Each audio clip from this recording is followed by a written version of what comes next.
works. Um, Before I get started in this video, Wolf Chrome interview for Fighter Theory will be edited tonight, and it should be up before Friday morning. Also, everybody in Michigan Gamers are on board up here. We have an identity. Eventually, an announcement video will come out soon. But this is welcome to Shell Shock. As you can see, no smirks, no smiles, no. But just something that I've been thinking about for like at least 2 weeks now. Just talking about we need to be better men. My wife was like, "Well, you should have did this video on Father's Day," and I'm like, "Dude, this video is not just about fathers. It's about men in general. So I can do this video any day. It's a shame and a travesty what I see out here on the streets." Just lost my train of thought. But no, when I did Shell Shock on MySpace, when it started in 2006, I did a blog about women need to be better women. And then at the end of that blog, I said, I'll do one on a man, but I never got a chance to do it. Well, I'm doing it now, as you can see. For the most part, we as dudes, and I say we because I'm a man too. I'm not perfect. I'm not, I'm still human, and to err is to be human. And I still have a lot of flaws and shenanigans that I have to work within myself to be better as a dude. But for the most part, there's a lot of dudes out here that are fraudulent, are not self-aware, and are basically just going through the motions. And that's a shame. If a lot of us were better men, this world would be a better place. Period. I mean, for the most part, I say 75% of this video is going to be geared to the black males, my brethren, because, if you look at my pigmentation, I am black, okay? So, but don't worry, white dudes, I'll get on you in a minute because something got to be addressed about that too. Alright, I blame a lot of this on two things. One, our past, because a lot of us are coming from single parent homes, mostly the mother side.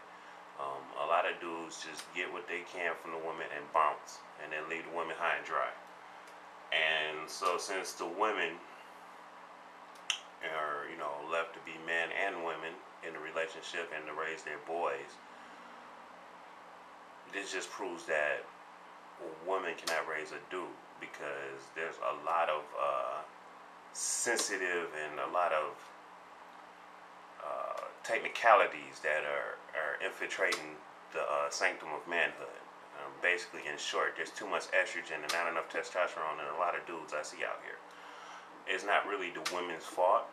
For the most part, it is the dude's fault, because if he was around, we wouldn't have this problem. But I can just tell you that that's where that's coming from. Another part is blame it on the 70s. If you look at all the decades, all the 60s, there was like the revolutionary decade that turned into the peace, flower power, or whatever, and that introduced a lot of drugs, which brought the 70s, which was a party decade. I don't care what you say. You may say your decade, the 80s and 90s, was the greatest decade. No, I mean, the 70s was the gift and the curse. It was the gift because they partied their ass off. It was a curse because look at what preceded it. I mean, from 70 to 73, it was just hardcore partying with no responsibilities, not thinking about the future. It was just about me, and it was about now, and I'm partying, I'm doing orgies, I'm doing drugs, I'm doing this, I'm doing this, dude, I'm doing with no protection.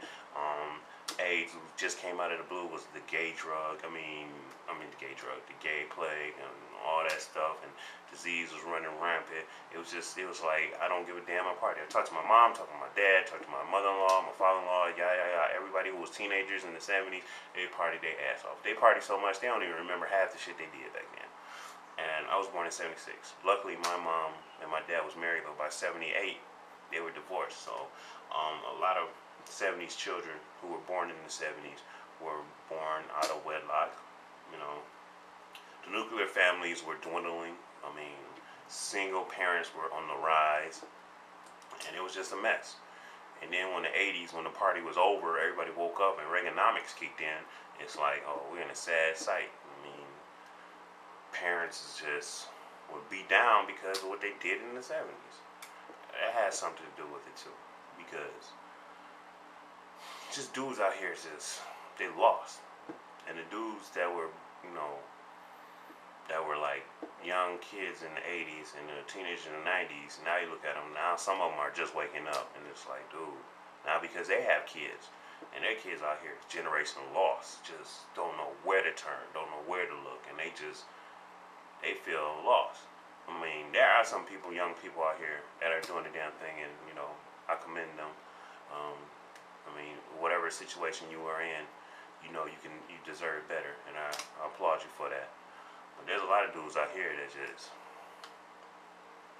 just lost. I mean, don't know how to act like a dude, just bitch made. Just I don't even hold it against you. Well, I kind of do, because it's like you should know better. I mean, I see dudes out here.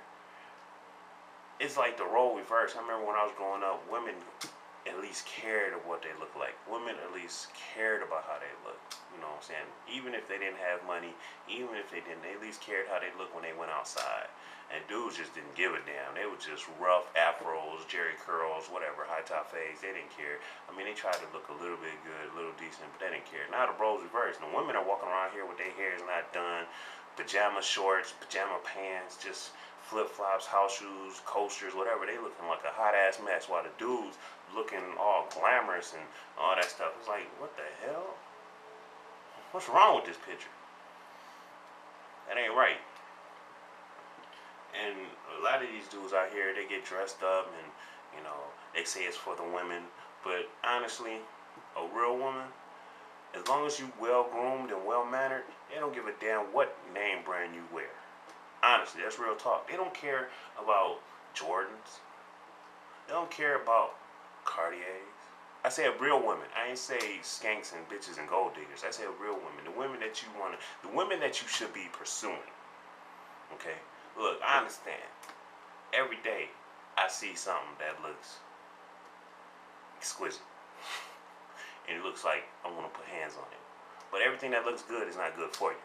I mean, honestly. I understand. I'm a dude. And we have a bloodlust. We're hunters. And we want whatever we see with our eyes.